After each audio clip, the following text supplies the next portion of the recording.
کہ حجۃ الوداع کے موقع پر جب پیارے پیغمبر جناب محمد الرسول اللہ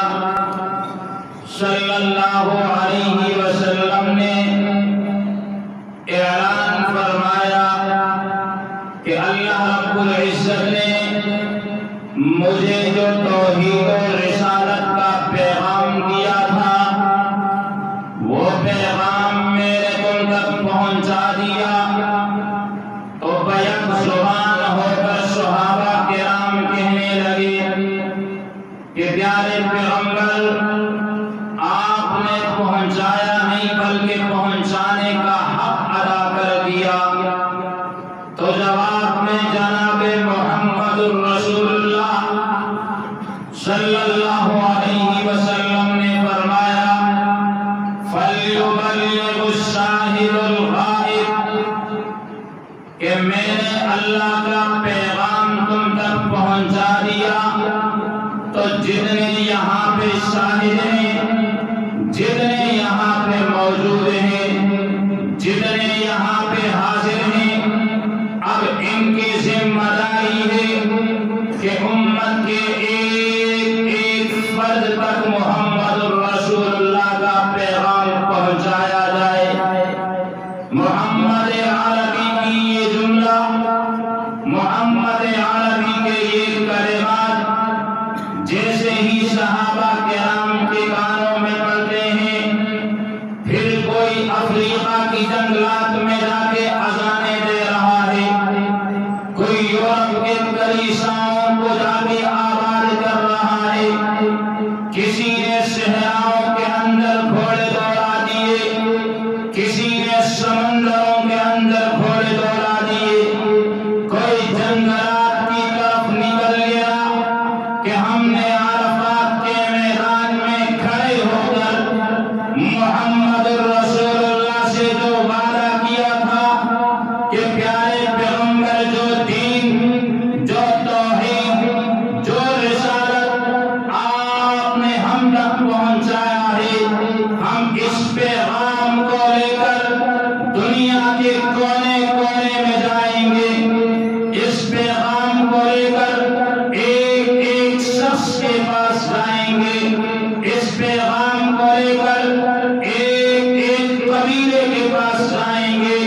اور جا کر لوگوں کے سامنے اللہ کی وحدانیت کا، اللہ کی توحید کا اعلان کریں گے، اور لوگوں کو بتائیں گے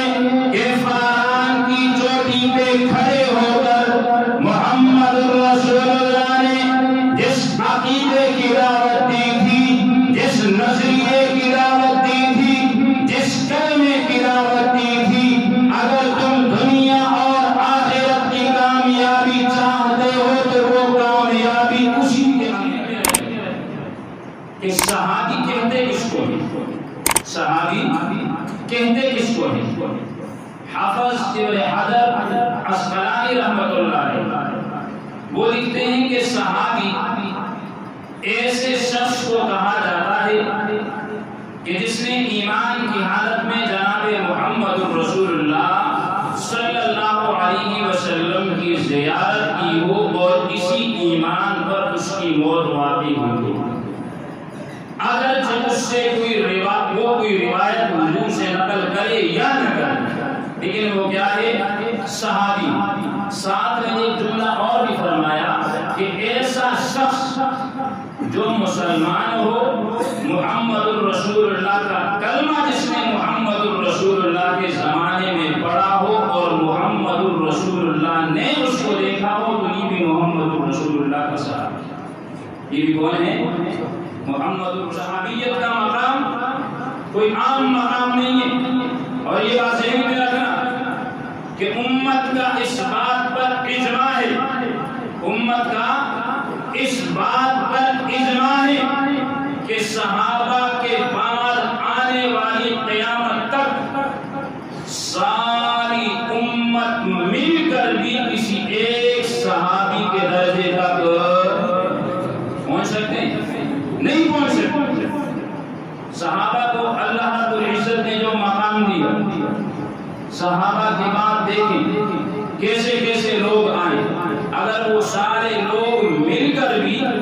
نیکیاں کرتے رہیں، بیت اللہ کا طواف کرتے رہیں، نمازیں پڑھتے رہیں، روزے رکھتے رہیں، قرآن کی تلاوت کرتے رہیں، اعمال تو یہ بھی نیک کر رہے ہیں، لیکن پھر بھی کسی صحابی کے مقام کو نہیں پہنچ سکتے۔ اور یہ یاد رکھنا، یہ بات ذہن میں رکھیے گا کہ امت سے مراد میں اور آپ نہیں ہے، ہمارا شمار نہ نیکوں کے اندر ہے نہ بدوں کے اندر ہے۔ ہمیں تو اپنی نماز کا نہیں پتا ہوتا، ہم یہاں نماز پڑھ کے باہر پھر جا کے لوگوں کے ساتھ سیاحتیاں کرتے ہیں۔ امت سے مراد تابعین ہے،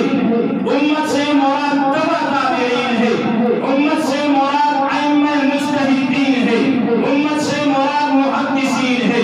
امت سے مراد مفسرین ہے، امت سے مراد امام اعظم ابو حنیفہ ہے، امام مالک ہے،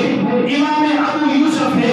امام زفر ہے، کہ اگر یہ سارے کے سارے مل جائیں، انہوں نے بڑے نیک اعمال کیے، ایسے نیک اعمال کیے کہ وہ دنیا سے چلے گئے، لیکن ان کے نیک اعمالوں کی وجہ سے آج بھی ان کے نام اعمال کے اندر نیکیاں لکھی جا رہی ہے۔ اگر امت کے سارے امام، اتقیاء، اولیاء، اصفیاء، محدثین، مفسرین، مجتہدین، متکلمین، متاخرین، متقدمین، علماء، صلحاء، زاہدین، عابدین، یہ سارے بھی مل جائے تو پیارے پیغمبر کے کسی ایک ادنا صحابی کے درجے تک بھی درجے تک پہنچ سکتے ہیں۔ آگے چلیے، امام اعظم ابو حنیفہ جب جائیں گے، حشر کا میدان ہوگا، اللہ رب العزت سوال کریں گے کہ ابو حنیفہ کیا لائے ہو؟ وہ جواب دیں گے کہ یا اللہ فقہ لایا ہوں، بڑی محنت کی تھی تیری رضا حاصل کرنے کے لیے، قرآن سے مسائل نکالے، احادیث سے مسائل کا استنباط کیا تاکہ آنے والی امت کے لیے آسانی ہو۔ امام بخاری جائیں گے، اللہ پوچھیں گے کہ بخاری کیا لائے ہو؟ وہ جواب دیں گے کہ پیارے پیغمبر جناب محمد رسول اللہ کی احادیث کا ذخیرہ لایا ہوں، بڑی محنت کی، بڑی دور دور تک سفر کیے تاکہ پیارے پیغمبر کی احادیث کو جمع کر سکوں۔ امام مسلم جائیں گے، اللہ سوال کریں گے، وہ کہیں گے حضور کی حدیث کی کتاب لایا ہوں۔ امام نسائی جائیں گے، اللہ سوال کریں گے، وہ جواب میں کہیں گے کہ یا اللہ سنن نسائی لایا ہوں، ایسی کتاب لایا ہوں جس کے پیارے پیغمبر کی سنتوں کو لکھ دیا تھا۔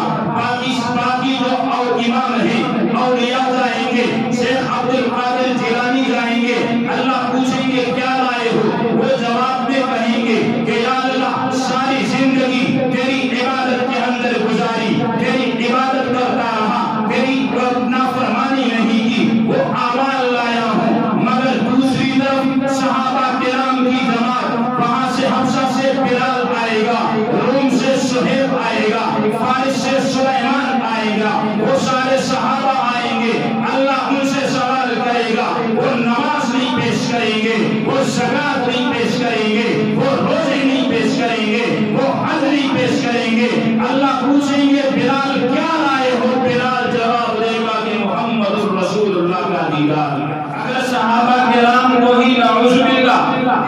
مرتد اور زندیق لکھا جائے تو پھر یہ قرآن ہمارا حق ثابت ہو سکتا ہے؟ پھر پیارے پیغمبر جناب محمد الرسول اللہ کی رسالت ثابت ہو سکتی ہے؟ نہیں، اس لیے کہ پیارے پیغمبر جناب محمد الرسول اللہ صلی اللہ علیہ وسلم کی نبوت ہو، پیارے پیغمبر کی رسالت ہو، دین اسلام کی حقانیت ہو، وہ اس دین اسلام کی چشمدید گواہ جو ہیں وہ صحابہ کرام ہیں۔ پیارے پیغمبر جناب محمد الرسول اللہ کا لوگوں کے ساتھ معاملات کیسے تھے، اس بات کی گواہی کس نے دی؟ بولے کس نے دی؟ صحابہ نے دی۔ پیارے پیغمبر جناب محمد الرسول اللہ بدر کے میدان